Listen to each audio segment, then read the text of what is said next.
Hey guys, Donovan here at Wilkins Harley-Davidson.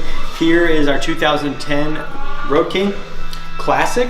This bike is a custom color for that year. This is called White Ice Black Ice Pearl.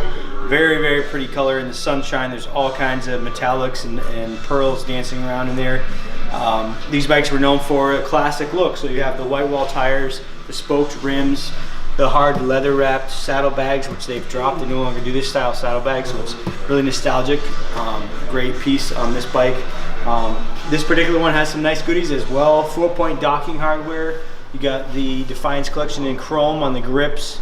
This bike also has the hammock style touring seat, so the top of the line, very nice double layered dual density foam and an elastic sling. That's why they call it the hammock seat. Very comfortable for driver and passenger.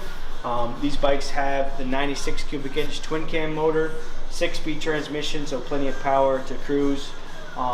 Speaking of which, there is electronic cruise control as a standard feature on this bike.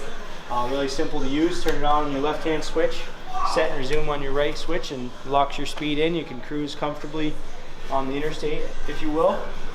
Give us a call or stop down and take this bike out for a ride. No obligation test rides here.